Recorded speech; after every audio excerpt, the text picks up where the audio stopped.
Je regarde l'homme assis en face de moi. Il a 44 ans, des cheveux grisonnants, des yeux bruns, miroir des miens, et une cicatrice sur son bras gauche que seul moi pouvais connaître. Il dit qu'il est mon fils, le fils qui a disparu il y a 36 ans. Il est 15 heures, un jeudi après-midi. Nous sommes dans mon salon. Le même salon où j'ai pleuré chaque nuit depuis 1981. Il vient de me raconter un enfer qu'il a vécu pendant plus de 3 décennies. Et chaque mot sorti de sa bouche m'a fait haïr 3 personnes. 3 personnes qui sont déjà mortes. Mes mains tremblent. Pas de joie, de rage. Une rage qui me brûle de l'intérieur, comme de l'acide. Parce que pendant que je passais 36 ans à chercher mon fils, il a passé 36 ans à croire que je ne l'aimais pas, que je l'avais abandonné, que je l'avais vendu, que des mensonges semés par des membres de ma propre famille. Ce furent 3 décennies à découvrir chaque fausse piste, chaque trace qui ne menait nulle part, chaque espoir anéanti. Et cette histoire contient 4 vérités. 4 vérités qui vous feront douter jusqu'où une personne peut aller par jalousie. Par égoïsme, par pure cruauté, la dernière vérité vous bouleversera. Mais pour que vous compreniez comment une mère de 44 ans a perdu son unique enfant pour ne le retrouver qu'à 80 ans, je dois retourner en 1981. Parce que cette histoire n'a pas commencé le jour où Nicolas a disparu. Elle a commencé bien avant. Avec des signes que j'ai ignorés. Avec des gens en qui j'avais confiance. Avec une conspiration qui a duré des années. Et j'ai été bien trop sotte pour le voir. 3 personnes étaient impliquées. Mon mari, ma belle-sœur, ma belle-mère. Ils ont tout planifié pendant des mois. Faux papiers, déménagement constant.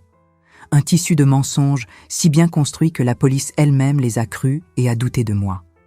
Le crime ? Enlèvement, usurpation d'identité, séquestration d'un enfant pendant 36 ans. Mais avant que tout ne s'effondre, ma vie était ordinaire. Je la croyais ordinaire. Je vivais dans un quartier populaire de l'Est parisien. Mariée à Michel depuis 12 ans, je travaillais comme couturière. Je faisais les 2-8 pour m'assurer que mon fils ne manque de rien. Nicolas avait 8 ans. C'était un enfant joyeux, vif, affectueux, tout mon univers. Nous avions une routine. Il allait à l'école le matin, rentrait pour le déjeuner. L'après-midi, il jouait dans la cour ou dessinait. Il était doué en dessin. Il voulait devenir architecte. Le dimanche, nous allions chez ma belle-mère, Marguerite. Le déjeuner dominical. Michel, moi, Nicolas, ma belle-sœur Nathalie. Tout semblait normal. Ma belle-sœur a toujours été très affectueuse avec Nicolas. Peut-être trop. Elle proposait sans cesse son aide. « Laisse-moi aller le chercher à l'école, Hélène. Tu travailles tant. » Ou encore, « Ce week-end, il peut dormir à la maison. » Je trouvais ça gentil. Je pensais qu'elle était une tante dévouée. Je ne savais pas que c'était une obsession. Michel avait changé dans les mois précédant la disparition. Plus distant, plus froid. Il rentrait tard, partait tôt. Quand je lui demandais, il disait que c'était le travail. Je le croyais. Parce qu'on fait confiance aux gens qu'on aime, n'est-ce pas? On y croit. On n'imagine pas que derrière ce visage se cache un monstre. Marguerite, ma belle-mère, faisait toujours des remarques étranges à mon sujet. Jamais rien de direct. Toujours entre les lignes. Nicolas mériterait d'avoir plus de confort. Ou, le pauvre, sa mère travaille tellement qu'elle a à peine le temps pour lui. J'encaissais en silence. Je pensais que c'était juste sa façon d'être. Ce n'était pas le cas. Et Nicolas, mon petit Nicolas, il revenait parfois effrayé de chez sa grand-mère. Je lui demandais ce qui s'était passé. Il baissait la tête. « Rien, maman », et changeait de sujet. J'aurais dû insister. J'aurais dû voir. Mais on n'imagine jamais que le danger vient de l'intérieur de sa propre maison. Au début, tout semblait parfait. Je croyais avoir une famille unie, que mon fils était en sécurité, que les gens autour de moi m'aimaient. Mais les premiers signes étaient déjà là. Les conversations qui s'arrêtaient net quand j'entrais dans une pièce. Les regards échangés entre Nathalie et Michel. Son insistance pour être avec Nicolas. Je ne voulais tout simplement pas voir. Je sais que cette histoire vous captive. Dites-moi dans les commentaires depuis quelle ville vous m'écoutez. Je lis tout et je réponds à chacun avec plaisir. Michel était mécanicien. Il gagnait bien sa vie. Mais j'ai toujours voulu contribuer. J'ai toujours voulu que Nicolas ait le meilleur. Alors je travaillais de 7h du matin à 2h de l'après-midi dans un atelier de couture. Ensuite, je prenais des retouches à faire à la maison. Des robes de soirée, des vêtements pour bébé. tout ce qui pouvait rapporter un peu d'argent. J'ai sacrifié ma santé. Mon dos me faisait souffrir. Mes yeux me brûlaient à force de coudre sous une faible lumière.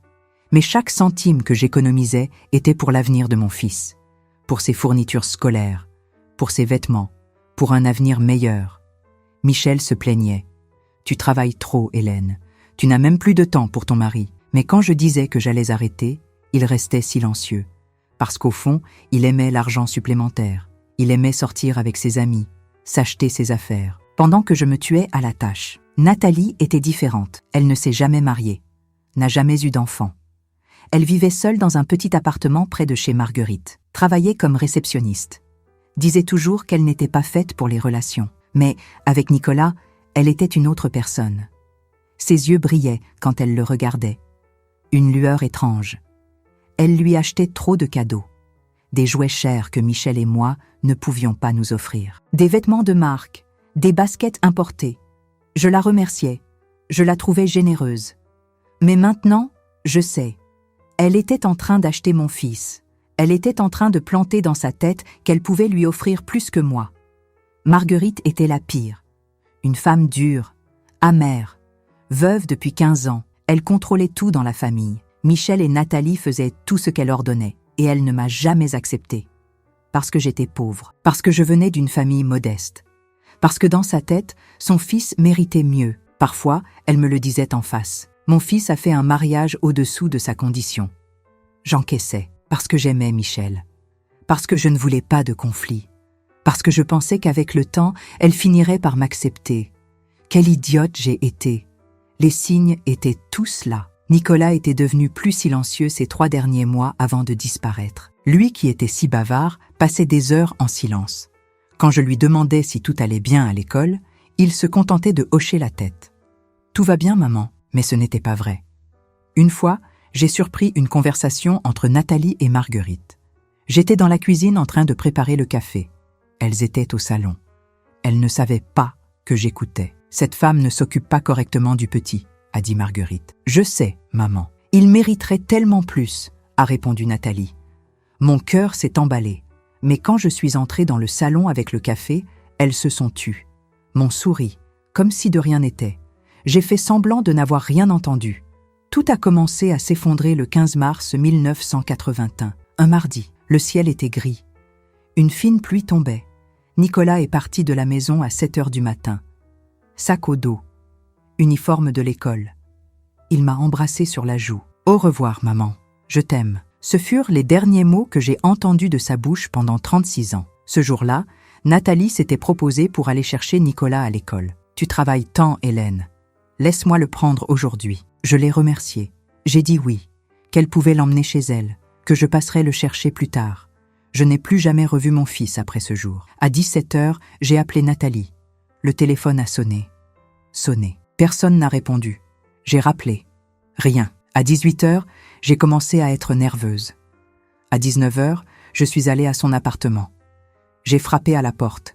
J'ai crié son nom. Silence. Je suis rentrée chez moi en courant.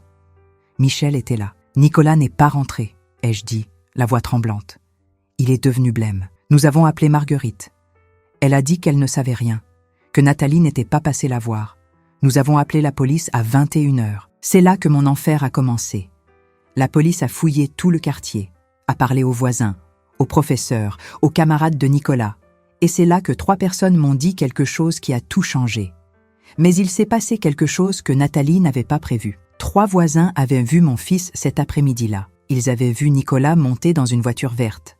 Une voiture que je connaissais très bien, parce que j'y étais montée des dizaines de fois. C'était la voiture de ma belle-sœur Nathalie. Mon cœur s'est mis à battre la chamade.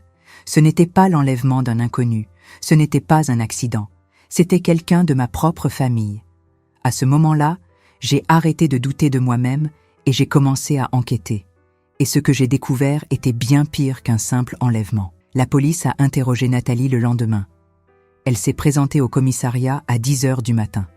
Calme, sereine, une robe bleu marine, les cheveux attachés. Elle a regardé le commissaire dans les yeux et a menti. Je ne suis pas allée chercher Nicolas hier. J'ai eu un imprévu au travail.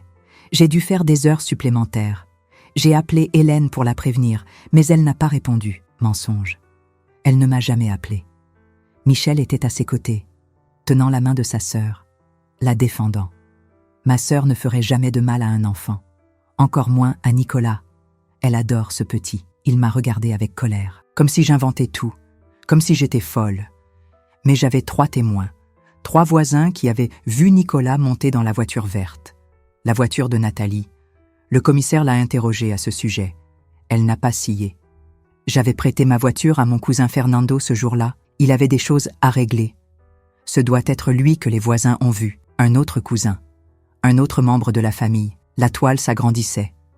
À ce moment-là, quelque chose a changé en moi. J'ai compris que je ne pouvais pas faire confiance à la police, que je ne pouvais faire confiance à personne, parce que mon propre mari était de son côté.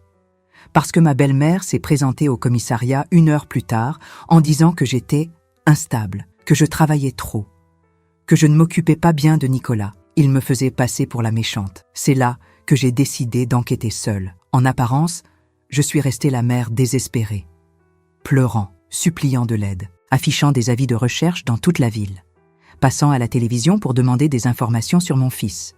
Mais à l'intérieur, j'étais devenue une autre personne. J'ai commencé à tout noter. J'ai acheté un petit carnet, bleu, et j'ai écrit chaque détail, horaire, conversation, comportements étranges. Chaque fois que Michel sortait de la maison, je notais où il allait. Chaque fois que Nathalie appelait, je notais ce qu'elle disait. Chaque fois que Marguerite faisait un commentaire, je l'enregistrais mentalement. J'ai fait semblant de les croire. J'ai fait semblant d'avoir renoncé à accuser Nathalie. « Excuse-moi d'avoir douté de toi », lui ai-je dit 1 semaine plus tard. Elle m'a serré dans ses bras. « Je comprends, Hélène. Tu es désespérée. On va retrouver Nicolas. » Mais ses yeux étaient vides. Je me suis mise à tout observer.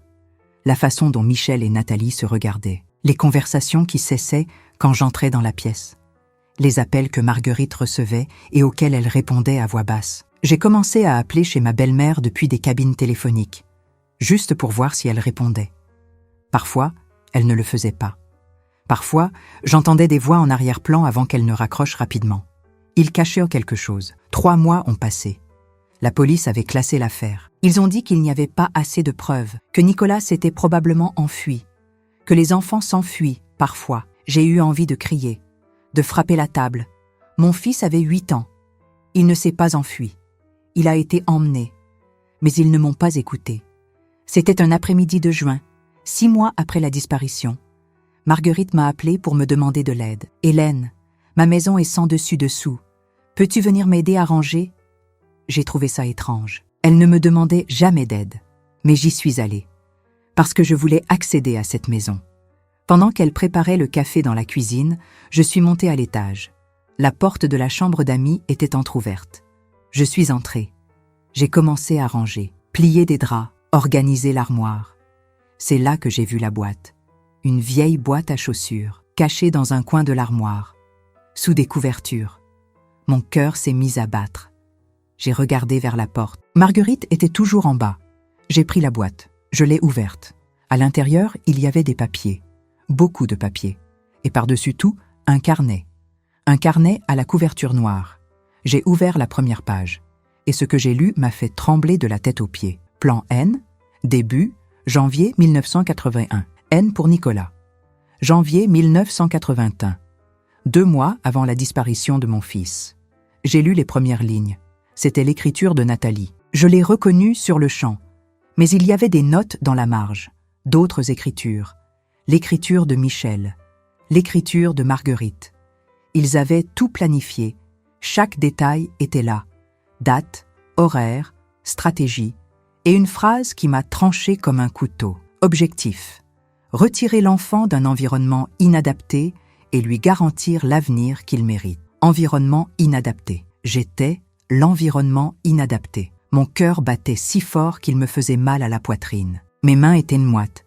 J'ai fermé le carnet. J'ai regardé en dessous. Il y avait d'autres choses dans la boîte. Des lettres, des documents. Mais je n'avais pas le temps de tout lire. J'ai entendu des pas dans l'escalier. Marguerite montait. J'ai glissé le carnet dans mon sac à main. J'ai refermé la boîte. Je l'ai remise à sa place. Quand elle est entrée dans la chambre, j'étais en train de plier une couverture. « Tu as trouvé tout ce qu'il te fallait ?» a-t-elle demandé, les yeux fixés sur moi. Oui, c'était vraiment en grand désordre. Elle m'a regardé quelques secondes de plus, puis a hoché la tête. J'ai quitté cette maison le cœur battant, le carnet brûlant dans mon sac. Et cette nuit-là, en rentrant, j'ai lu chaque page, chaque mot, chaque détail de leur plan. La trahison était bien plus grande que je ne l'avais imaginé. J'ai apporté le carnet à la police le lendemain. Je suis entré au commissariat à 8 heures du matin. J'ai posé le carnet sur le bureau du commissaire. « Regardez ça, c'est la preuve. Ils ont tout planifié. » Il l'a ouvert, a lu quelques pages, a froncé les sourcils, a refermé le carnet. « Madame Hélène, vous avez volé ça chez votre belle-mère ? Volé. » Il a utilisé le mot « volé ». Je l'ai trouvé. C'est la preuve que mon fils a été enlevé par ma propre famille. Il a soupiré. S'est passé la main sur le visage. Je vais devoir parler à un avocat avant de pouvoir utiliser ceci comme preuve. Vous êtes entré dans une propriété privée et avez pris un document sans autorisation. Mon monde s'est écroulé. Mon fils a été enlevé et vous vous inquiétez d'une violation de propriété ? Il n'a pas répondu. Une semaine plus tard, la police m'a rappelé. Cette fois, il y avait un homme en costume à côté du commissaire. Il s'est présenté. Maître Dubois. L'avocat de la famille. Famille. La famille de Michel. Je l'ai appris plus tard. C'était le cousin de Michel. Une autre pièce de la toile. Maître Dubois m'a souri. Un sourire faux, froid. Madame Hélène, je comprends votre douleur. Mais ce carnet ne prouve rien. Nathalie a des antécédents de troubles mentaux. Elle écrit des choses, des fantaisies. Rien de tout cela n'est réel. Troubles mentaux. C'était leur stratégie. Et les dates, les détails, les écritures d'autres personnes sur le carnet, il a secoué la tête. Aucune expertise ne peut le prouver. Et même si c'était le cas, un carnet volé ne peut pas être utilisé comme preuve. La police a de nouveau classé l'affaire. Je suis rentré chez moi anéanti. Michel était là. Il m'attendait dans le salon, debout, les bras croisés, la colère peinte sur son visage. « Tu es entré par effraction chez ma mère. Tu lui as volé des affaires. Tu accuses ma sœur d'enlèvement sans aucune preuve. J'ai des preuves. Tu as les délires d'une femme malade. » Il s'est approché de moi. Je n'avais jamais vu ce regard sur son visage. « Hélène, je vais demander la séparation. Tu es obsédée. Tu es malade. Tu as besoin d'une aide psychologique. » Séparation. Il a répété le mot que je craignais le plus d'entendre. Une semaine plus tard, une voiture s'est garée devant chez moi. Une femme en est descendue. En tailleur. Un porte-document à la main. Elle a sonné. « Hélène ? Je suis assistante sociale. J'ai reçu un signalement anonyme concernant vos conditions de logement. » Conditions de logement. Ils essayaient de me faire passer pour folle, pour négligente, pour incapable. Elle est entrée, a regardé chaque pièce, a posé des questions, a pris des notes. Combien d'heures par jour travaillez-vous ? Êtes-vous suivi par un psychologue ? Prenez-vous des médicaments sur ordonnance ? Quand elle est partie, je me suis effondrée sur le canapé et j'ai pleuré. C'est cette semaine-là que Marguerite m'a appelée. La voix douce, fausse. « Hélène, je m'inquiète pour toi. Tu ne vas pas bien ? Je t'ai pris rendez-vous chez un psychologue. Le docteur Lefebvre. Il est très bien. Un psychologue, pour m'évaluer, pour obtenir un rapport disant que j'étais instable. J'ai refusé. Le mois suivant, Michel a quitté la maison. Il a tout pris. Vêtements, papiers, l'argent du compte joint. Il m'a laissé avec les factures, avec la maison vide, avec le silence. 6 mois après la disparition, j'ai perdu mon travail. Je m'absentais trop. Je pleurais aux toilettes. Je n'arrivais pas à me concentrer. Ma supérieure m'a convoqué dans son bureau. « Hélène, je suis désolée. Mais ça ne peut plus durer. Je me suis retrouvée sans argent, sans travail, sans mari, sans fils, seule. Une nuit, j'ai pensé à abandonner. C'était un vendredi. Il pleuvait. J'étais allongée sur le sol de la chambre de Nicolas, serrant un de ses ours en peluche. La chambre était telle qu'il l'avait laissée. Lit fait, dessin au mur, crayon de couleur sur sa petite table. J'ai pensé à tout laisser tomber, à accepter que je ne reverrais plus jamais mon fils, que j'avais perdu la bataille, qu'ils avaient gagné. J'ai tellement pleuré cette nuit-là que j'en ai perdu la voix. Mais au fond de moi, quelque chose résistait, une petite étincelle, têtue, qui disait « N'abandonne pas, il est vivant, tu le retrouveras ». J'étais seule contre tous, contre mon mari, contre ma belle-sœur, contre ma belle-mère, contre leur avocat, contre la police qui ne m'écoutait pas, contre tout le système qui me faisait passer pour folle. Mais je n'allais pas abandonner. Jusque-là, je pensais qu'ils n'étaient que 3. Michel, Nathalie, Marguerite. Mais le lendemain matin, 2 ans après la disparition, mon téléphone a sonné. C'était une voix que je ne connaissais pas. Une femme. Hélène ? Vous ne me connaissez pas. Mais je dois vous dire quelque chose à propos de votre fils. Mon cœur a fait un bond. Qui êtes-vous ? Elle a hésité, a pris une profonde inspiration. Je vivais près de Nathalie. J'ai vu des choses. J'ai entendu des conversations. Et ce que je vais vous dire va vous montrer que la conspiration est bien plus grande et bien plus ancienne. Je sais que cette histoire vous captive. Dites-moi dans les commentaires depuis quelle ville vous m'écoutez. Je lis tout et je réponds à chacun avec plaisir. Nous avons convenu de nous rencontrer dans un café, loin de mon quartier, loin de tout endroit où quelqu'un pourrait nous reconnaître. Elle avait une 50aine d'années, les cheveux courts, les yeux nerveux. Elle regardait la porte chaque minute. Je m'appelle Françoise. J'ai vécu dans le même immeuble que Nathalie pendant 5 ans. Elle a sorti une enveloppe de son sac, l'a posée sur la table. Dedans, il y a des copies de lettres. Des lettres que Nathalie échangeait avec votre belle-mère. Je les ai trouvées dans les poubelles. Nathalie les jetait, mais je les ai gardées, parce que je savais qu'un jour, quelqu'un en aurait besoin. J'ai ouvert l'enveloppe, les mains tremblantes. À l'intérieur, il y avait 8 lettres, du papier froissé, certaines tachées, l'écriture de Nathalie, l'écriture de Marguerite. J'ai lu la première. « Maman, je ne supporte plus de voir cette femme avec mon fils. Nicolas devrait être à moi. Je m'occuperai de lui bien mieux. Il aurait tout. Tu sais que j'ai toujours voulu être mère. » Date, novembre 1979. 1979. 2 ans avant la disparition. Mon souffle s'est coupé. J'ai lu la 2e lettre. Réponse de Marguerite. « Ma fille, je comprends ta douleur. Cette femme ne mérite pas d'être mère. Elle est pauvre, ignorante, sans éducation. Nicolas mérite mieux. Tu mérites d'être mère. Nous trouverons un moyen. Nous trouverons un moyen. » J'ai lu la 3e, la 4e, la 5e, chacune pire que la précédente. Mais il s'est passé quelque chose qui a tout changé. Dans la 6e lettre, datée d'août 1980, Nathalie a écrit quelque chose qui m'a anéanti. « Maman, je suis allée chez le médecin. Le diagnostic est définitif. Je ne pourrai jamais avoir d'enfant. L'avortement que j'ai eu à 18 ans a causé des dommages irréversibles. J'ai perdu ma seule chance d'être mère. Et Hélène à Nicolas. Ce n'est pas juste. Avortement. Nathalie avait avorté à 18 ans, était devenue stérile, et avait passé le reste de sa vie à me haïr d'avoir ce qu'elle avait perdu. Quand elle vous a dit ça au téléphone, Françoise m'a interrompue, a regardé autour d'elle, a baissé la voix. Il y a plus, bien plus. Elle a pris une profonde inspiration. Michel, votre mari, il ne vous a jamais aimé. Le mariage était arrangé. Arrangé. Le mot a résonné dans ma tête. Marguerite a forcé Michel à vous épouser, parce que vous veniez d'une famille pauvre, mais honnête, parce que dans sa tête, ça serait bon pour la réputation de la famille. Mais Michel avait une autre femme, une femme qu'il aimait vraiment. Yvonne. Ils se voyaient en secret depuis avant votre mariage. Tout a commencé à prendre sens. La froideur, la distance, les retards. Il ne m'avait jamais aimé. Jamais. En 1980, Michel a voulu vous quitter, mais Marguerite ne l'a pas laissé faire. Elle a dit qu'elle le déshériterait. C'est alors que Nathalie a eu l'idée. Françoise a fait une pause, m'a regardé, les yeux pleins de pitié. Si Nicolas disparaissait, vous seriez anéanti. Michel pourrait demander la séparation en prétextant que vous étiez obsédé. Malade. Nathalie garderait Nicolas. Michel serait libre de vivre avec Yvonne. Marguerite aurait son petit-fils loin de vous. Tout le monde y gagnait. Tout le monde y gagnait. Sauf moi. Et Nicolas.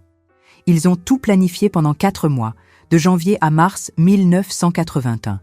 Nathalie a obtenu de faux papiers, des actes de naissance, des certificats médicaux. Elle avait un petit ami à Lyon.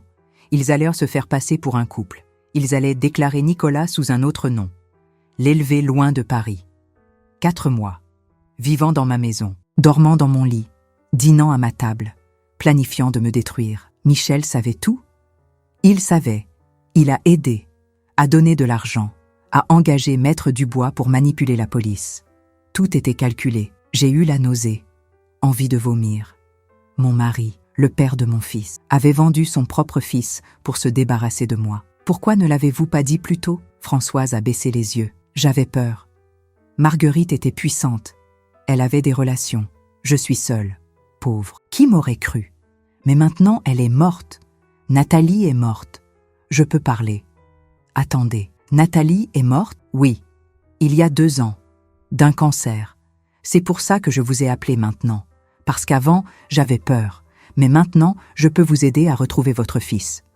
Nathalie était morte. Je ne savais pas où était Michel, ni Marguerite. Mais Nicolas était encore vivant. Quelque part. Vous savez où il est? Françoise a secoué la tête. Non. Mais je sais que Nathalie vivait à Lyon dans les années 80. Puis elle a déménagé dans le sud, à Marseille, puis à Nice. Elle était toujours en fuite, changeait de ville, parce qu'elle avait peur que vous la trouviez. C'est là que la femme qu'il connaissait a cessé d'exister. Ce jour-là, assise dans ce café, avec 8 lettres devant moi et la vérité me brûlant la poitrine, j'ai décidé que je les ferais tomber, que je retrouverais mon fils, que je dévoilerais chaque mensonge, chaque trahison, chaque crime, et peu importait le temps que ça prendrait. Mais au lieu de les affronter immédiatement, j'ai fait quelque chose qu'ils n'auraient jamais attendu. J'ai commencé à jouer leur jeu, mais en mieux. Le jour même, j'ai appelé un avocat, pas un avocat de la famille, pas une connaissance. J'ai cherché quelqu'un qui n'avait aucun lien avec eux. Maître Fournier, un petit cabinet dans le centre, spécialisé en droit de la famille. Je lui ai montré les lettres. Je lui ai montré le carnet que j'avais pris chez Marguerite. Je lui ai tout raconté. Il m'a regardé par-dessus ses lunettes. Madame Hélène, c'est grave. Enlèvement. Usurpation d'identité. Complot. Mais ce sera difficile à prouver après tout ce temps. Je ne veux pas que ce soit difficile. Je veux que ce soit possible. Il a hoché la tête. Alors, il nous faudra plus de preuves. Beaucoup plus. C'est là qu'il m'a recommandé quelqu'un. Monsieur Lambert, détective privé. Ancien de la police judiciaire à la retraite. 60 ans. L'air peu amène, mais des yeux honnêtes. Il m'a reçu dans un bureau exigu. Une odeur de vieux café. Des piles de dossiers sur les bureaux. Depuis combien de temps votre fils a-t-il disparu? 3 ans. Et vous voulez que je le retrouve? Oui. Il est resté silencieux. Puis a pris un bloc-notes, un stylo. Racontez-moi tout. Depuis le début, j'ai passé 2 heures à raconter. Chaque détail, il notait tout. Ne m'a pas interrompu une seule fois. Quand j'ai eu fini, il a fermé son bloc-notes. J'aurais besoin d'argent. Pour les voyages, les pots de vin, les documents. Combien? Il m'a dit une somme. Élevée. Très élevée pour moi. Mais je n'ai pas hésité. Je la trouverai. J'ai vendu les bijoux que j'avais. Le peu qu'il me restait. J'ai vendu des meubles. J'ai vendu tout ce que je pouvais. J'ai ouvert un compte en banque séparé. Secret. Auquel Michel n'avait pas accès. J'ai économisé chaque centime. Monsieur Lambert a commencé à enquêter. Il a voyagé à Lyon, à Marseille, à Nice, a suivi les pistes que Françoise m'avait données, a parlé à des gens, a montré des photos de Nicolas, de Nathalie. Pendant ce temps, j'ai continué ma vie. En apparence, j'étais la même Hélène, la femme anéantie par la perte de son fils. Silencieuse, soumise, brisée. À l'intérieur, j'étais une autre personne. J'ai réussi à retrouver du travail, de nouveau couturière. Mais maintenant, chaque centime que je gagnais allait à l'enquête. Je vivais de pain et de café. Le reste était pour Monsieur Lambert, pour ses voyages, pour les preuves. Michel passait encore de temps en temps, pour récupérer quelque chose qu'il avait oublié, pour signer des papiers. Je lui souriais, lui offrais un café, discutais normalement. « Comment vas-tu, Hélène ? Je tiens le coup. Il faut que tu tournes la page, que tu suives une thérapie, que tu acceptes. » J'acquiesçais, hochais la tête. « Tu as raison. Je dois accepter. » Mais à l'intérieur, je notais tout. L'heure à laquelle il arrivait. Un parfum différent sur ses vêtements. Un nom qui lui échappait. Yvonne, sa maîtresse. Marguerite m'appelait chaque semaine. La voix douce, fausse. « Comment vas-tu, ma fille ? » Ma fille. Elle ne m'avait jamais appelée comme ça avant. « Je vais mieux, Marguerite. C'est bien. Tu dois prendre soin de ta santé mentale. Nathalie est si inquiète pour toi. » Nathalie, qui vivait quelque part en France avec mon fils. Dites-lui que je la remercie de s'inquiéter. J'enregistrais ses appels. J'ai acheté un petit magnétophone. Je le branchais au téléphone. Chaque conversation était enregistrée. Chaque mot, chaque mensonge. C'est Monsieur Lambert qui m'a appris à faire ça. La documentation, c'est tout. Enregistrez tout. Notez tout. Un jour, ces preuves feront la différence. J'ai recommencé à fréquenter la maison de Marguerite. Volontairement. J'apportais un gâteau, faisais le café, aidais au ménage. Elle a été surprise au début, méfiante. Mais ensuite, elle a accepté. C'est bien que tu acceptes la situation, Hélène. Pendant qu'elle parlait, je cherchais. Je fouillais les tiroirs quand elle allait aux toilettes. Je cherchais des lettres, des documents, des photographies, n'importe quoi. J'ai trouvé une adresse une fois, notée dans un vieil agenda. Marseille, rue de la République, numéro 342. J'ai pris une photo, l'ai envoyée à Monsieur Lambert. Il s'y est rendu la semaine suivante. Michel a essayé de me faire signer les papiers de la séparation 3 fois. J'ai refusé à chaque fois. Je ne suis pas encore prête, disais-je. Il s'énervait mais n'insistait pas, parce qu'au fond, il ne voulait pas de scandale, ne voulait pas attirer l'attention. Parfait. Pendant qu'il me croyait brisée, je constituais un dossier. Pendant que Marguerite me croyait résignée, je rassemblais des preuves. Pendant qu'il me croyait tous abandonnés, j'étais plus proche que jamais. 1 an a passé, puis 2. Monsieur Lambert a trouvé les écoles où Nicolas avait été. A trouvé des voisins qui se souvenaient de Nathalie et du garçon. A trouvé des médecins qu'il avait de soigner sous de faux noms. Tout documenté, tout photographié, tout enregistré.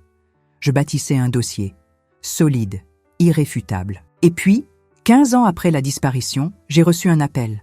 C'était Monsieur Lambert, la voix tremblante. « Hélène, j'ai trouvé quelque chose, une piste sérieuse. Mais c'est compliqué. Qu'avez-vous trouvé ?» Il a hésité. « Votre fils est vivant. Mais ce que j'ai découvert sur l'endroit où il se trouve et ce qu'ils lui ont fait, c'est la dernière pièce du puzzle. Et c'est aussi la plus douloureuse. » Monsieur Lambert n'a pas voulu parler au téléphone. Il m'a donné rendez-vous à son bureau. Quand je suis arrivée, il avait un épais dossier sur sa table. Photos, documents, coupures de presse. « Hélène, asseyez-vous. » Je me suis assise, le cœur battant. Il a ouvert le dossier, en a sorti une photo. Un homme d'une 40aine d'années. Mince, les cheveux foncés, le regard fatigué. Cet homme s'appelle André Leroy. Il vit à Nice, travaille comme coursier. Il est marié, a 2 enfants. J'ai regardé la photo. Quelque chose dans son visage m'était familier. Qui est-ce ? Monsieur Lambert a pris une profonde inspiration. C'est Nicolas. C'est votre fils. Le monde s'est arrêté. J'ai pris la photo avec des mains tremblantes. J'ai regardé attentivement. Les yeux étaient les mêmes que les miens. La forme du visage, le nez, c'était lui, mon fils, adulte, vieilli, fatigué. Mais c'était lui. Vous en êtes sûr ? Absolument. J'ai obtenu ces empreintes digitales. Elles correspondent à celles que vous avez gardées. C'est Nicolas. Les larmes ont coulé sans que je puisse les retenir. Où est-il ? Je dois le voir. Monsieur Lambert m'a pris la main. Hélène, il y a quelque chose que vous devez savoir avant. Nicolas ne sait pas qui il est. Il a grandi en croyant que Nathalie était sa mère, que vous l'aviez abandonnée. Elle lui a implanté cette histoire dans la tête depuis son enfance. La douleur était physique, comme un coup de poignard dans le cœur. Il pense que je l'ai abandonnée ? Oui, et il y a plus. Nathalie est morte il y a 4 ans. Mais avant de mourir, elle a continué le mensonge. Elle lui a dit que vous aussi, vous étiez morte, que ça ne servait à rien de chercher. 36 ans à croire un mensonge, 36 ans à me haïr. Je dois lui parler. Je dois lui dire la vérité. Monsieur Lambert a hoché la tête. Je vais vous donner son numéro, mais préparez-vous. Il pourrait ne pas vous croire. Il pourrait ne pas vouloir vous écouter. J'ai pris le papier avec le numéro. Mes mains tremblaient tellement que j'avais du mal à le tenir. J'ai attendu 3 jours. J'ai rassemblé mon courage. Un matin de mars 2017, j'ai pris le téléphone. J'ai composé le numéro. Ça a sonné. 1 fois, 2 fois, 3 fois. Une voix masculine a répondu. « Allô ?» Ma voix s'est brisée. « Allô ? Il y a quelqu'un ? Nicolas ?» Silence à l'autre bout du fil. « Qui est à l'appareil ? » « Je m'appelle Hélène. Je suis ta mère. » Plus de silence. Puis une lourde respiration. « Ma mère est morte. » « Non, elle n'est pas morte. Je suis vivante. J'ai passé 36 ans à te chercher. Je ne sais pas qui vous êtes. Mais ne rappelez plus ici. » Il allait raccrocher. J'ai paniqué. « Attends, tu as une cicatrice sur le bras gauche. De quand tu es tombé de vélo à 7 ans. Tu avais un chien qui s'appelait Thor. Tu adorais dessiner. Tu voulais être architecte. » Silence. J'ai continué. « Tu as une tache de naissance dans le dos, en forme de croissant de lune. Seul toi et moi le savons. » Sa respiration est devenue irrégulière. « Comment savez-vous ces choses ? Parce que je suis ta mère. Et tu n'as pas disparu. Tu as été enlevée par ma belle-sœur Nathalie, par mon mari Michel, par ma belle-mère Marguerite. J'ai entendu un sanglot étouffé à l'autre bout du fil. Je ne sais pas quoi dire. Retrouve-moi, s'il te plaît. Laisse-moi te le prouver. Laisse-moi te dire la vérité. Il est resté silencieux pendant près d'1 minute. Puis, où? Nous avons convenu de nous retrouver dans un parc à Paris. Il prendrait l'avion. J'apporterai toutes les preuves. Documents, photos, le carnet, les lettres, tout. 2 semaines plus tard, j'étais assise sur un banc dans un square. Le cœur battant à tout rompre. J'ai vu un homme s'approcher, mince, les mains dans les poches, les yeux rouges. C'était lui. Je me suis levée. J'ai marché vers lui. Je me suis arrêtée à 1 mètre de distance. Je l'ai regardé dans les yeux. Il m'a regardé dans les miens. « Tu as ces yeux », a-t-il dit d'une voix rauque, « ceux de ta grand-mère, ceux de la femme que j'appelais maman. » J'ai ouvert mon sac. J'en ai sorti une vieille photo. Moi, Michel. Nicolas a 3 ans. Je la lui ai donnée. Il l'a regardée. Une larme est tombée sur le papier. C'est moi, oui. Il m'a serré dans ses bras. Sans prévenir, sans réfléchir. Il m'a serré fort. Et il a pleuré comme un enfant, a pleuré 36 ans de douleur. Nous nous sommes assis sur le banc. J'ai passé 3 heures à lui montrer des preuves, à tout lui raconter. Il écoutait en silence. Parfois il pleurait, parfois il se mettait en colère. Quand j'ai eu fini, il m'a regardé. J'ai passé 36 ans à croire que tu m'avais vendu, que tu ne m'aimais pas, que tu m'avais jeté comme un déchet. Je lui ai saisi la main. C'est un mensonge. Je t'ai aimé chaque seconde de ces 36 ans. Je n'ai jamais cessé de te chercher. Il a fermé les yeux. Tu dois savoir ce qu'elle m'a fait. L'enfer que j'ai vécu. Parce que c'était bien pire que ce que tu imagines. Mais ce n'était que la première strate de l'enfer. Car ce que Nicolas a vécu avec cette femme et mon ex-mari fut une torture de plusieurs décennies. Et à chaque mot qu'il prononçait, je mourais un peu plus. Nicolas a pris une profonde inspiration. A regarder le parc. Des enfants qui jouaient. Des parents qui poussaient des poussettes. Une vie normale qu'il n'a jamais eue. Les premières années, je me souvenais encore de toi, de ton odeur, de ta voix. Je demandais à Nathalie, « Où est ma maman ?»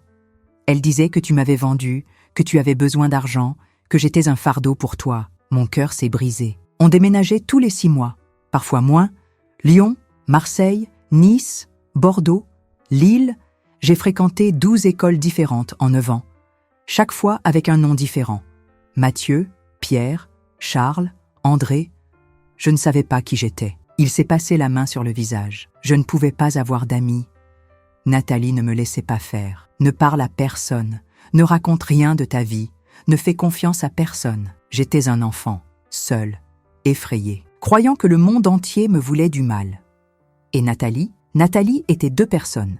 Certains jours, elle était aimante, me serrait dans ses bras, m'achetait des cadeaux, disait qu'elle m'aimait.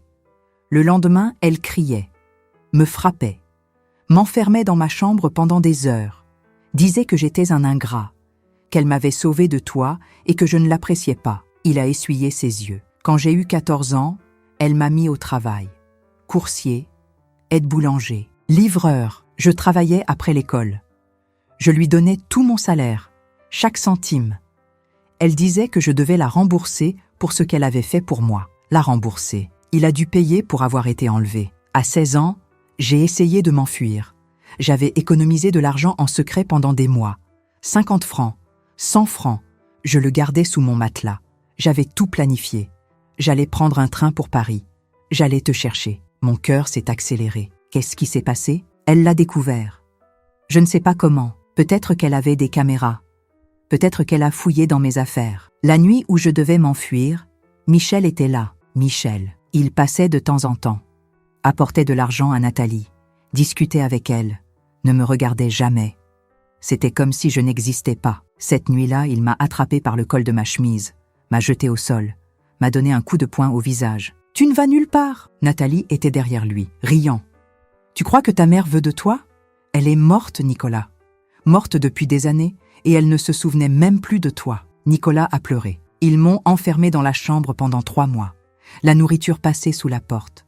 Aux toilettes 1 fois par jour. Pas de fenêtre, pas de lumière naturelle. J'ai perdu la notion du temps. Je n'ai pas pu me retenir. J'ai serré mon fils dans mes bras. Il a tremblé contre moi. Quand ils m'ont libéré, je n'ai plus essayé de m'enfuir. J'avais abandonné. Je pensais que de toute façon, je n'avais nulle part où aller. Et à l'âge adulte, il s'est détaché de moi. C'est reculé. Dépression. Depuis l'âge de 18 ans, 3 tentatives de suicide.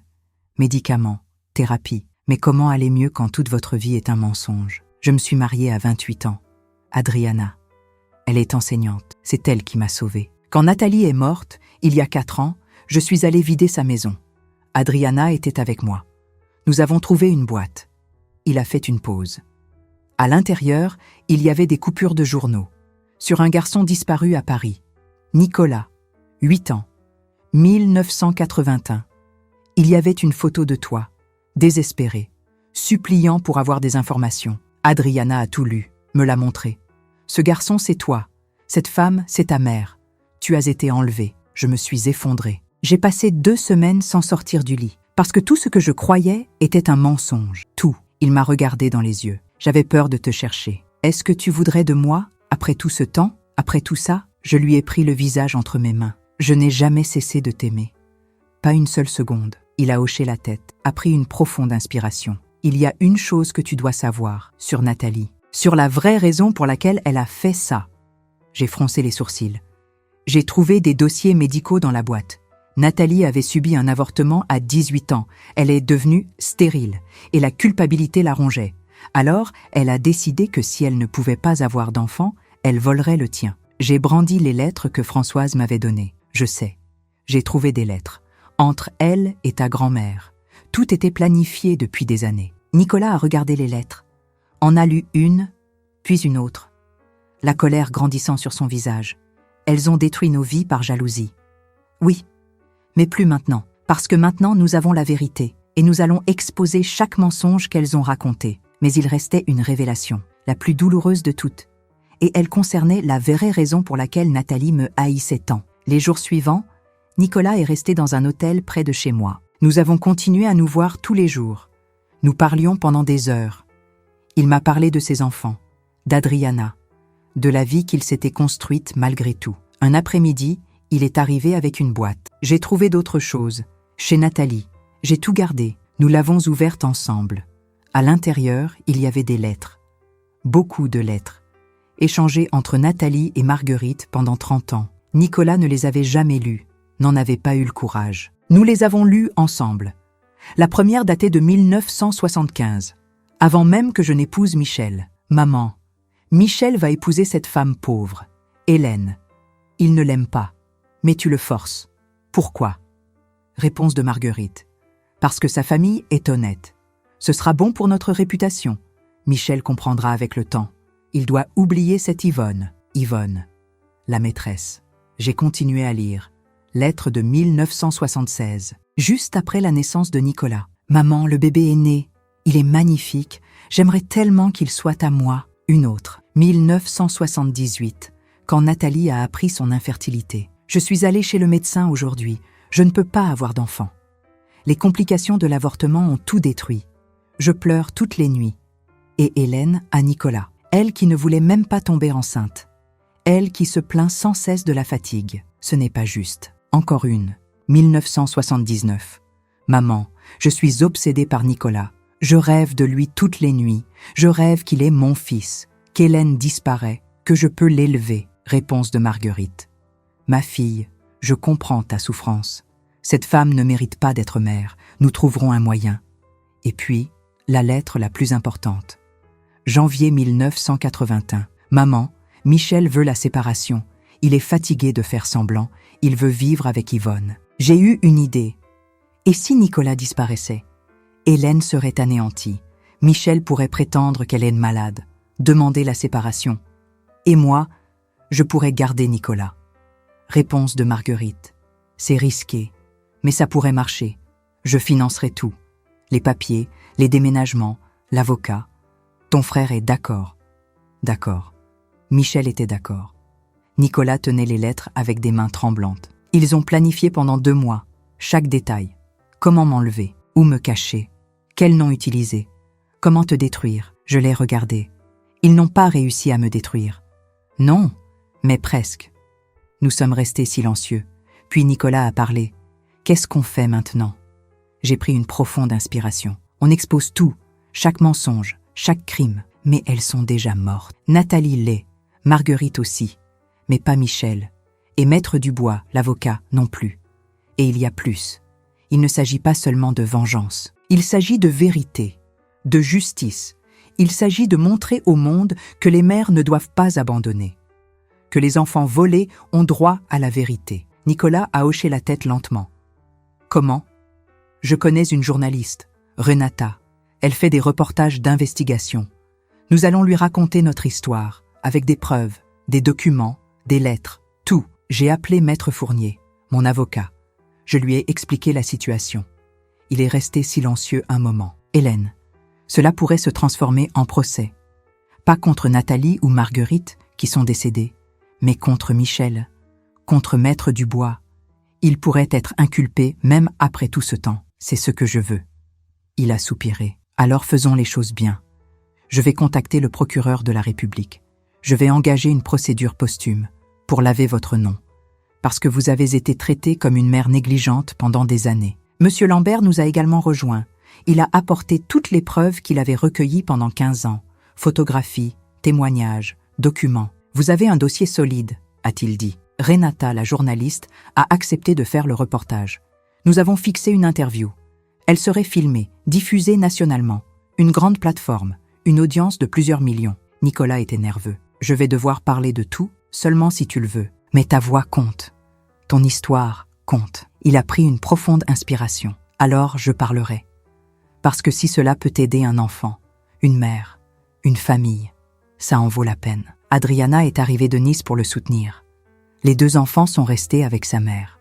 Elle a serré Nicolas dans ses bras, m'a serré dans les siens. Merci de n'avoir jamais abandonné, m'a-t-elle dit.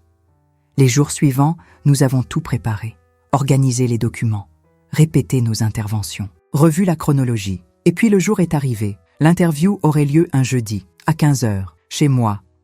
La même maison où Nicolas a grandi, où tout a commencé. J'ai décidé que je ne laisserai pas cette histoire mourir avec moi.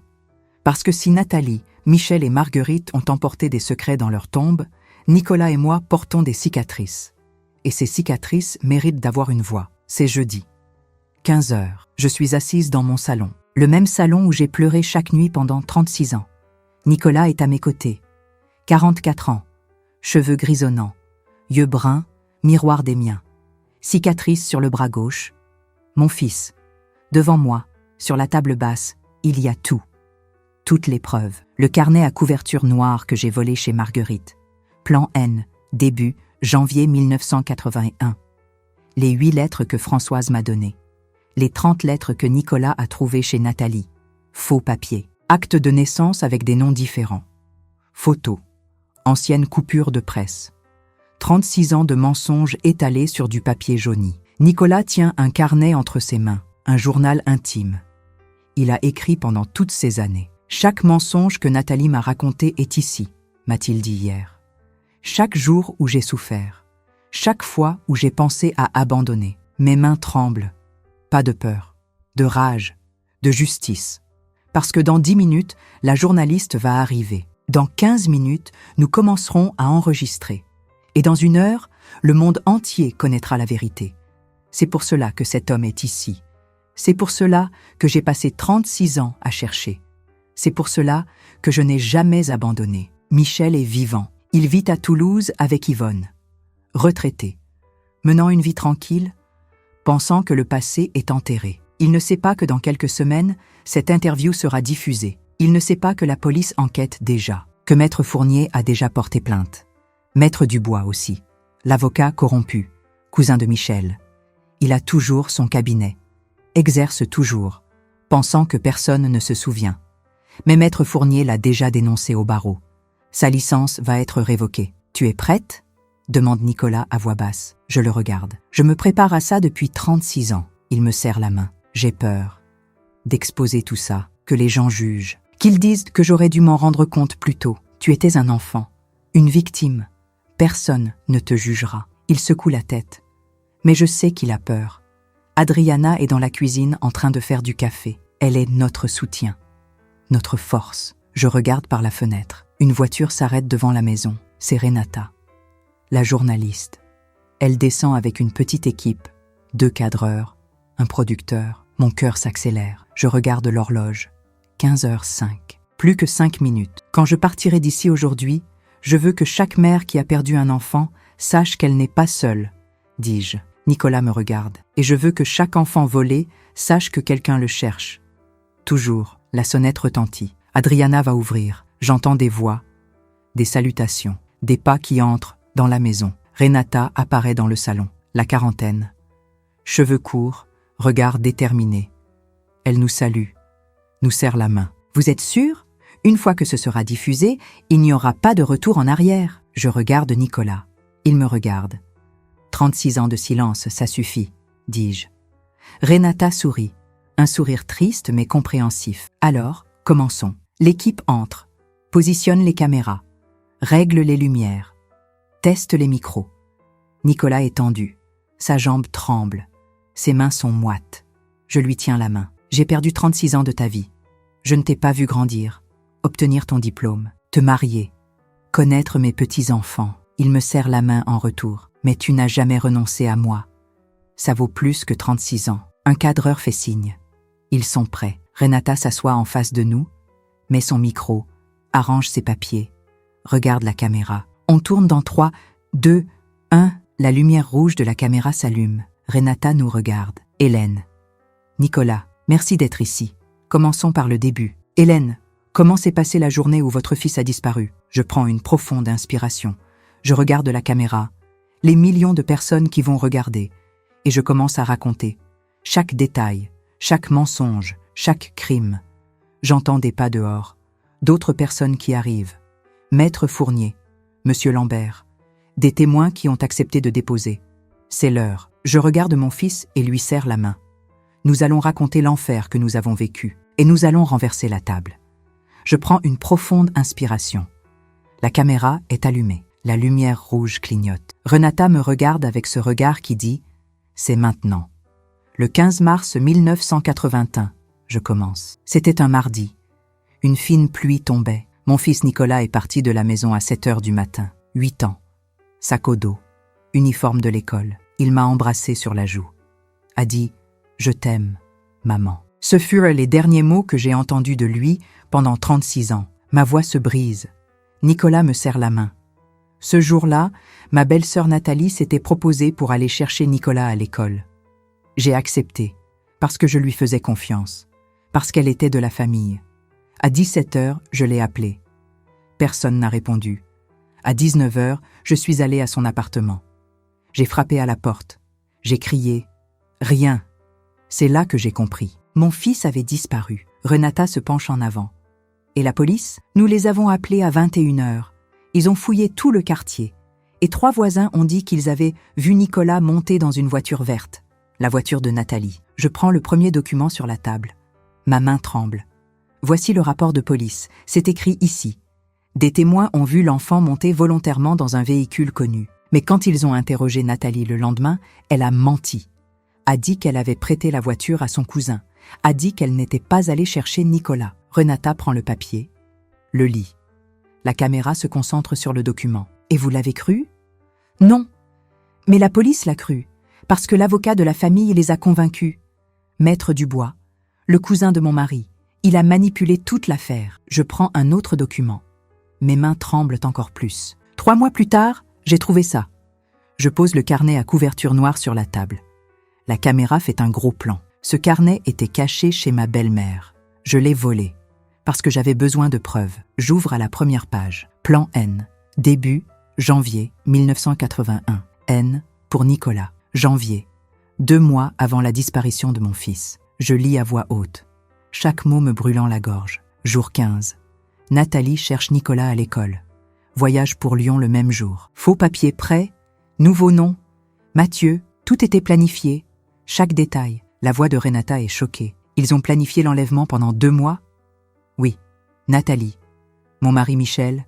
Ma belle-mère Marguerite. Tous les 3 ensemble. Nicolas s'agite à côté de moi. C'est son tour. Je peux parler ? Demande-t-il d'une voix rauque. Renata acquiesce. Il prend une enveloppe sur la table. En sort les lettres. 8 lettres jaunies. Ce sont des lettres que Nathalie échangeait avec Marguerite. Depuis 1979, 2 ans avant ma disparition. il en lit une, la voix tremblante. « Maman, je ne supporte plus de voir cette femme avec mon fils. Nicolas devrait être à moi. Je m'occuperai de lui bien mieux. » Date, novembre 79. Une autre. « Cette femme ne mérite pas d'être mère. Elle est pauvre, ignorante. Nicolas mérite mieux. Tu mérites d'être mère. » Réponse de ma grand-mère. La caméra se concentre sur les lettres. Renata en prend une. La lit en silence. Ferme les yeux une seconde. « Et vous, Nicolas ? Comment avez-vous découvert la vérité ?» Nicolas prend une profonde inspiration. « Nathalie est morte il y a 4 ans. Quand je suis allé vider sa maison, j'ai trouvé une boîte. À l'intérieur, il y avait des coupures de journaux. Sur un garçon disparu à Paris, Nicolas, 8 ans. Et il y avait des photos de ma mère. Désespéré, cherchant, il s'arrête, s'essuie les yeux. C'est là que j'ai compris. Tout ce qu'elle m'avait raconté était un mensonge, que ma mère m'avait vendu, que ma mère ne m'aimait pas. Tout était faux. » Renata regarde la caméra. Puis nous. « Vous avez d'autres preuves ?» Nicolas pose 3 actes de naissance sur la table. Noms différents, villes différentes. Tous avec sa photo. Mathieu Petit, Lyon, Pierre Durand, Marseille, André Martin, Nice. 3 noms, 3 identités. Parce que Nathalie déménageait tous les 6 mois. Pour ne pas être retrouvée, la caméra se concentre sur les documents. Renata en tient un. L'examine. C'est un faux en écriture. Un crime fédéral. Oui, dis-je. Et il y a plus. Mais il s'est passé quelque chose qui a tout changé. La sonnette retentit. Renata regarde le producteur. Il hausse les épaules. Il n'attendait personne. Adriana va à la porte. Ouvre. On entend des voix. Et puis 2 personnes entrent dans le salon. Maître Fournier, mon avocat. Et derrière lui, un policier, le commissaire Duval. Renata se lève. Commissaire ? Il enlève sa casquette. Me regarde. Madame Hélène. Maître Fournier m'a transmis le dossier. J'ai tout lu. Je suis venu parce que je pense que vous voudrez savoir. Mon cœur s'emballe. Savoir quoi ? Nous avons arrêté Michel il y a 2 heures. Et Maître Dubois aussi. Le monde s'arrête. Arrêté ? Oui, sur la base des preuves présentées par Maître Fournier. Enlèvement, faux et usage de faux. Association de malfaiteurs. Corruption dans le cas de Maître Dubois. Ils sont tous les 2 au commissariat en ce moment. Nicolas se lève. Blême. Mon père a été arrêté, le commissaire acquiesce. Et il a avoué.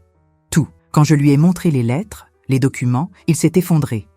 A dit que c'était l'idée de Nathalie. Que lui n'a fait qu'aider parce qu'il voulait se séparer de vous, Hélène. Que Marguerite a tout financé. Renata fait signe au cadreur. Tout filmé. Et Maître Dubois. Il a avoué aussi. A dit qu'il a manipulé l'affaire en échange d'argent. Qu'il a dissimulé des preuves. Qu'il a convaincu la police que Nathalie était mentalement instable et que vous, Hélène, étiez fragile. Je m'assois. Les jambes faibles. 36 ans. 36 ans à attendre ça. Le commissaire s'approche. Madame Hélène, au nom de la police nationale, je vous présente mes excuses. Nous vous avons fait défaut. Nous avons cru les mauvaises personnes. Et à cause de cela, votre fils a souffert pendant plus de 3 décennies. Les larmes coulent. Je ne peux pas parler. Nicolas pleure aussi. Adriana le serre dans ses bras. Renata en profite. Commissaire, pouvez-vous répéter cela pour la caméra ? Il acquiesce. Regarde la caméra. Le système a échoué. La police a échoué. Madame Hélène a été traitée comme une mère négligente, alors qu'en réalité, elle était la victime. Et Nicolas a été volé de son enfance, de son adolescence, de 36 ans avec sa mère. Par avidité, par égoïsme, par cruauté. Il se tourne vers moi. Le parquet va rouvrir officiellement le dossier. Votre nom sera lavé, et Michel et Maître Dubois répondront de leurs actes devant la justice. Maître Fournier s'approche. Hélène, nous avons réussi. L'enquête a prouvé que vous n'avez jamais été négligente. La procédure contre vous a été classée sans suite. Vous êtes officiellement innocentée. Je ne peux plus me retenir. Je pleure. Je pleure 36 ans de douleur, de lutte, d'injustice. Nicolas me serre dans ses bras. Adriana nous serre dans les siens. Nous devenons un bloc de personnes en larmes. La caméra continue de tourner. Renata attend, respecte le moment. Après quelques minutes, elle demande « Nicolas, comment était-ce de grandir avec Nathalie ?» Il se détache de moi, s'essuie le visage, regarde la caméra. C'était un enfer. Et il raconte tout. Les déménagements constants, l'isolement, la violence psychologique, Les coups, la tentative de fuite à 16 ans, le passage à tabac, les 3 mois enfermés, la dépression, les tentatives de suicide. À chaque mot, Renata est de plus en plus choquée. La caméra n'arrête pas de filmer. Quand il a fini, silence. Renata me regarde. « Et vous, Hélène, comment avez-vous vécu ces 36 ans de recherche ?» Je prends une profonde inspiration. C'était se réveiller chaque jour sans savoir si mon fils était vivant. C'était voir d'autres enfants jouer et penser à lui. C'était être traitée de folle, d'obsédée, de négligente. C'était perdre mon mariage, mon travail, ma santé. Mais je n'ai jamais perdu espoir. Je regarde Nicolas. Parce qu'une mère n'abandonne pas. Peu importe le temps qui passe. Peu importe le nombre de personnes qui vous disent d'arrêter. On n'arrête pas, parce qu'au fond de soi, on a une certitude. Son fils est vivant, et on va le retrouver. Renata s'essuie les yeux. Et maintenant, après tout ça, je regarde les documents étalés sur la table, le carnet, les lettres, les faux actes de naissance. Maintenant, la vérité a éclaté. Michel paiera, Maître Dubois paiera. Et le monde saura que des familles détruisent des vies, mais que la vérité finit toujours par triompher. Nicolas me tient la main. Toujours, le commissaire se lève. J'aurai besoin de vous au commissariat demain, pour une déposition officielle. Mais pour aujourd'hui, je pense que vous en avez assez enduré. Il part. Maître Fournier aussi, mais avant, il me serre dans ses bras. Vous avez gagné, Hélène. Après 36 ans, vous avez gagné. L'équipe de tournage commence à remballer son matériel. Renata éteint son micro. Ce reportage sera diffusé la semaine prochaine et il va changer beaucoup de choses. Elle me serre dans ses bras, serre Nicolas dans les siens. Merci de m'avoir fait confiance. Quand tout le monde est parti, je reste seule avec Nicolas et Adriana, assis dans le salon, entourés de preuves, de vérité, de justice. Nicolas me regarde. Qu'est-ce qui va arriver maintenant à Michel et Maître Dubois ? Je prends une profonde inspiration. Ils vont être jugés, condamnés. Ils paieront pour tout. Mais il restait une question que tout le monde se posait. Le destin final de chacun. Et la réponse montrera que, même après tout, la justice a prévalu. Michel a été condamné à 15 ans de prison. Enlèvement, faux et usage de faux, abandon de mineurs, association de malfaiteurs. À 72 ans, il est allé directement en détention. Au procès, il a essayé de se défendre, a pleuré, a demandé pardon, a dit qu'il regrettait. J'étais là, assise au premier rang, Nicolas à mes côtés. Quand mon tour de parler est venu, je me suis levée. Je l'ai regardé dans les yeux. Tu n'es pas mon mari. Tu ne l'as jamais été. Tu es un étranger qui a dormi dans mon lit pendant 12 ans, qui a mangé ma nourriture, qui a fait semblant de m'aimer. Et quand tu as eu la chance de faire ce qui était juste, tu as choisi de vendre ton propre fils. Pour de l'argent. Par commodité. Par égoïsme. Il a baissé la tête. J'espère que chaque jour que tu passeras en prison, tu te souviendras de ce que tu as fait. Tu te souviendras du garçon de 8 ans qui t'appelait papa et que tu as livré à une femme malade. Je me suis rassise. Nicolas m'a tenu la main. Le juge a frappé avec son marteau. Michel Dubois, je vous déclare coupable de tous les chefs d'accusation. 15 ans de réclusion criminelle, sans possibilité de libération conditionnelle avant 5 ans. 2 gendarmes l'ont emmené, menotté. Il a regardé en arrière une fois, vers Nicolas, les yeux pleins de larmes. Mais Nicolas a détourné le regard. Il n'y avait pas de pardon là. Maître Dubois a connu un sort similaire. 8 ans pour corruption, obstruction à la justice, faux témoignage et sa radiation définitive du barreau. Il ne pourrait plus jamais exercer. Lui aussi a essayé de se justifier. Je ne faisais qu'aider la famille. Je ne connaissais pas la gravité des faits. Mais les documents prouvaient le contraire. Des preuves qu'il avait manipulées, des témoignages qu'il avait falsifiés, des témoins qu'il avait achetés. Le juge a été implacable. Vous n'aidiez pas une famille. Vous en détruisiez une. Et pour de l'argent. C'est inadmissible. Le marteau est tombé. 8 ans. Mais les morts ont aussi eu leur révélation. Nathalie est morte en 2021. D'un cancer.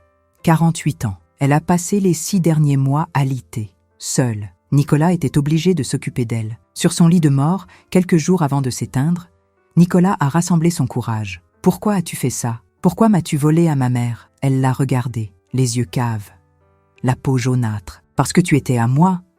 Tu l'as toujours été. Depuis ta naissance, je l'ai su. Tu étais censé être mon fils, mais je ne l'étais pas. J'étais son fils. » Nathalie a ri. un rire faible, amer. Elle ne te méritait pas. Je t'ai tout donné. Des vêtements, de la nourriture, une école. Tu devrais être reconnaissant. Nicolas a senti la colère. Une colère pure. Tu m'as tout donné, tu m'as frappé. Tu m'as isolé. Tu m'as fait croire que ma mère ne m'aimait pas. Tu m'as détruit psychologiquement.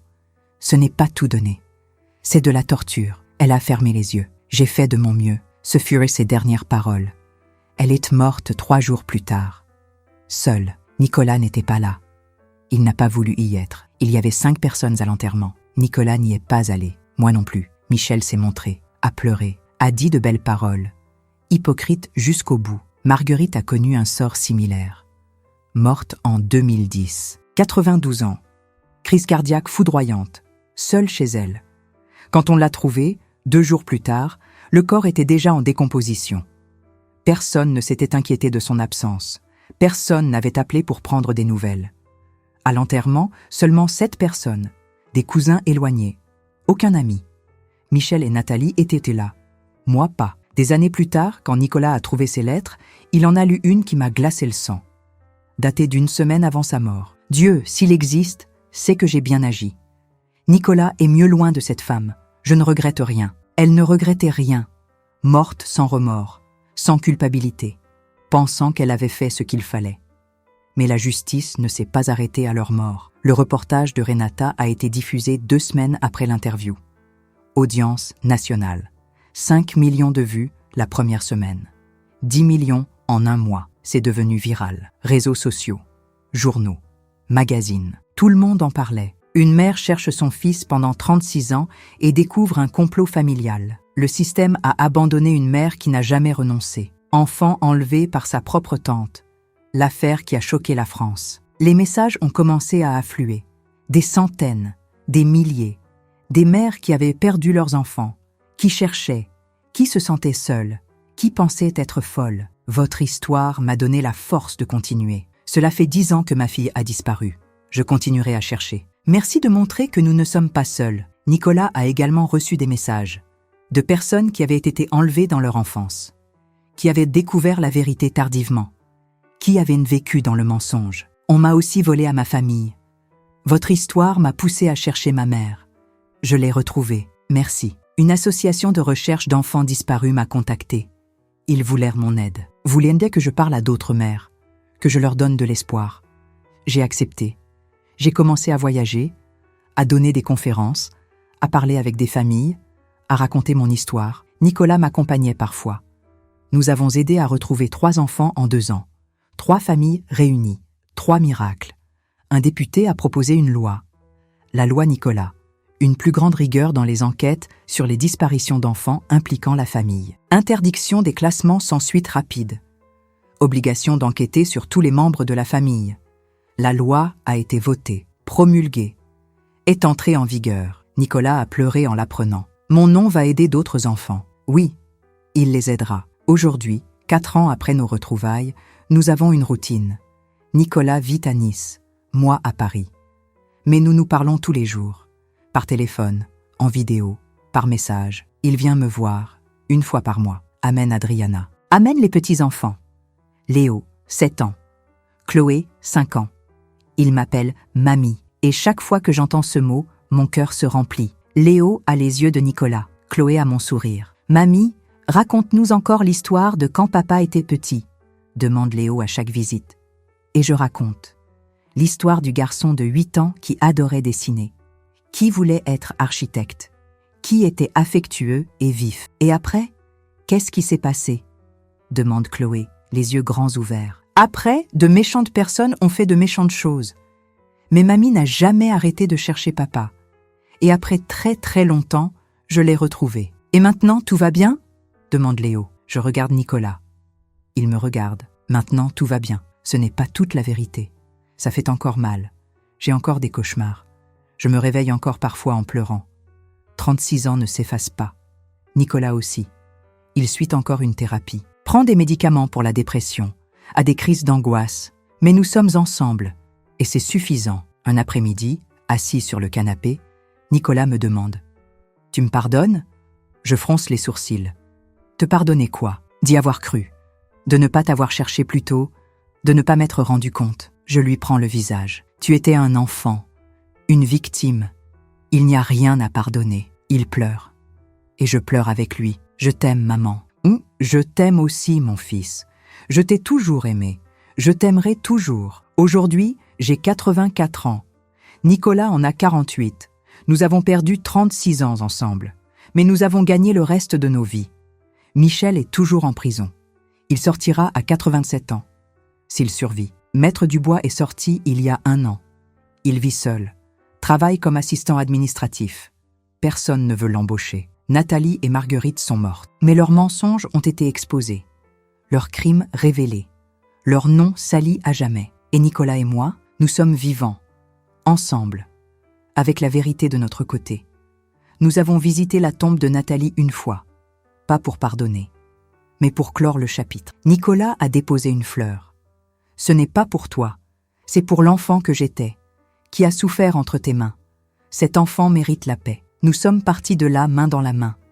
Et nous n'avons pas regardé en arrière. Parce que pendant qu'ils essayaient de nous détruire, nous avons survécu. Pendant qu'ils mentaient, nous avons trouvé la vérité. Pendant qu'ils ont choisi la haine, nous avons choisi l'amour. La vérité finit toujours par triompher. Ça peut prendre 36 ans. Ça peut prendre une vie. Mais elle triomphe. Et aujourd'hui, assise dans mon salon, avec mon fils à mes côtés et mes petits-enfants jouant dans le jardin, je sais que j'ai gagné. Pas parce qu'ils ont été punis, mais parce que je n'ai jamais abandonné. Ceci est mon histoire, notre histoire. Et si elle peut aider une mère, un enfant, une famille, alors chaque larme en valait la peine. Si vous êtes arrivés jusqu'ici, merci. Merci d'avoir écouté mon histoire, d'avoir écouté notre histoire. J'ai passé 36 ans de ma vie à chercher mon fils. Beaucoup m'ont traité de folle, d'obsédée, de malade, m'ont dit d'accepter la perte, de tourner la page, d'oublier. Mais une mère n'oublie pas. Une mère n'abandonne pas. Peu importe que 5, 10, 30 ou 50 ans passent. L'amour d'une mère n'a pas de date de péremption. Et si vous regardez ceci maintenant, si vous traversez quelque chose de similaire, je veux que vous sachiez une chose. Vous n'êtes pas seul. Si un être cher a disparu, s'il vous a été enlevé, s'il a été éloigné de vous, n'abandonnez pas. N'abandonnez jamais. Documentez tout. Chaque conversation étrange, chaque comportement suspect, chaque preuve que vous trouvez. Notez. Photographiez. Enregistrez. Parce qu'un jour, ces preuves feront la différence. Elles feront la différence entre la vérité et le mensonge, entre la justice et l'impunité. Et si vous êtes comme Nicolas, si vous avez été élevé dans le mensonge, si on vous a dit que votre famille ne vous aime pas, si on vous a éloigné de vos racines, cherchez la vérité. Parce qu'il pourrait y avoir quelqu'un, quelque part, qui n'a jamais cessé de vous chercher, qui pleure pour vous toutes les nuits, qui porte votre photo contre son cœur. Nathalie, Michel et Marguerite sont morts. Mais la vérité n'est pas morte avec eux.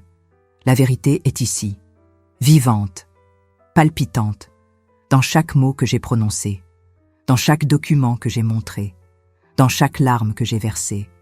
La justice peut être lente, peut prendre des décennies, mais elle arrive toujours. Partagez cette histoire. Partagez-la avec d'autres mères qui cherchent, avec d'autres familles brisées, avec d'autres personnes qui se croient seules, parce que personne n'est seul dans ce combat. Si cette histoire vous a touché, laissez un commentaire.